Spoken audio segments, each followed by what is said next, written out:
Hey, you guys, welcome back to the History Hunters, where we explore the darkness of history. From plagues that could curse the living to forgotten empires, each video is a journey into the unknown. Without further ado, let's dive into the video for today.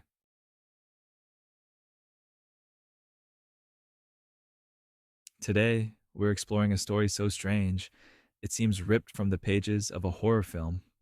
Picture this: you're going about your business when suddenly you cannot stop dancing.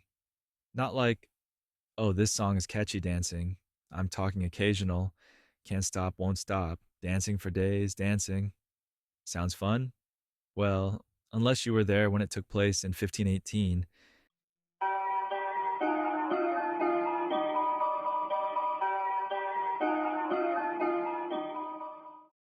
in a small town in Strasbourg, now in France.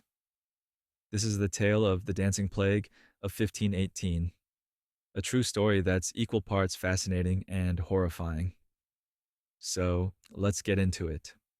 Let's set the scene. It's July 1518 in Strasbourg, a city in what is now modern day France. Life isn't exactly a medieval TikTok dance off. The town is suffering from starvation, disease, and a whole lot of stress. People are unemployed, hungry, and, quite frankly, likely not in the mood to bust a move. But then something odd occurs.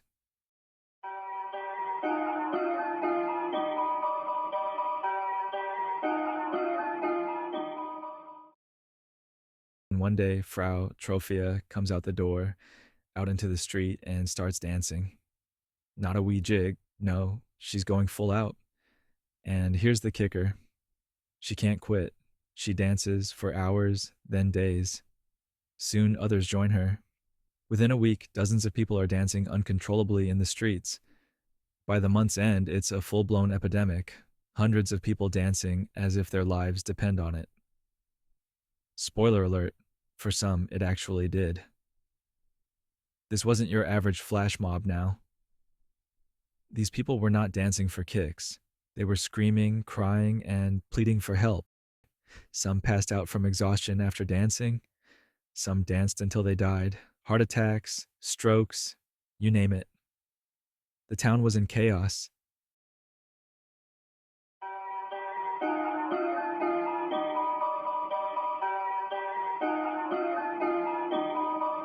So, what did local authorities do?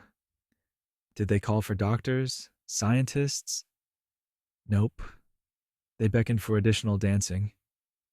That's right. The town authorities found that the answer was to encourage the dancing. They employed musicians, even constructed a stage, believing the dancers only needed to dance it out. Spoiler, that did not work. In fact, it exacerbated the situation for reasons like, when people are literally dancing themselves to death, absolutely don't throw a rave. So, what led to this strange phenomenon? Was it a curse, a disease, or just really bad vibes? Let's break it down.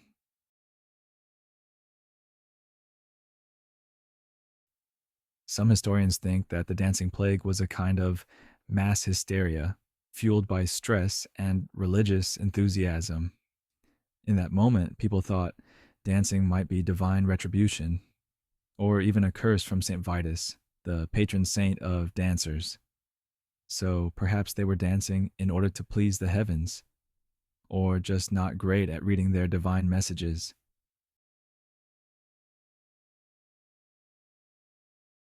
Another theory is ergot, a fungus that grows on rye and can cause hallucinations and convulsions. Sound familiar? Yeah, it's the same stuff that some say inspired the Salem witch trials. But here's the thing: ergot poisoning does not cause you to dance. It makes you, well, let's just say it's not a party in your brain.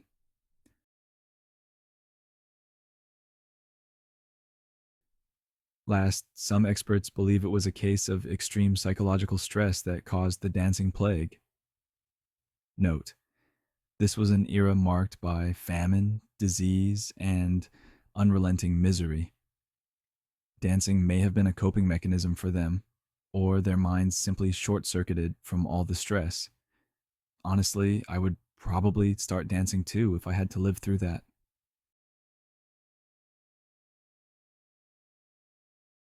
Eventually, the dancing came to an end, likely from exhaustion, but the moment changed the course of history. Price writes, "It's a testament to the power of the human mind, particularly in extreme stress, and it raises some really big questions. Could something like this happen today? Are we so different from the people of 1518? Now, I know what you're thinking. Could this happen to me? I mean, we've all been there when we can't stop dancing to a great song, but don't panic. Unless you're living in a time of famine, plague, and extreme stress, you are most likely fine. That said, the next time you're at a party and somebody won't stop dancing, perhaps give them a break. They could be under a 16th century curse. Okay, now it's your turn to weigh in. Do you have any theories on what caused the dancing plague? Was it mass hysteria, a fungal infection, or something more? Tell me in the comments below. And while you're at it, tell me, how long is the longest you've ever danced without taking a break? To me, it was at a wedding, and let's just say, no regrets.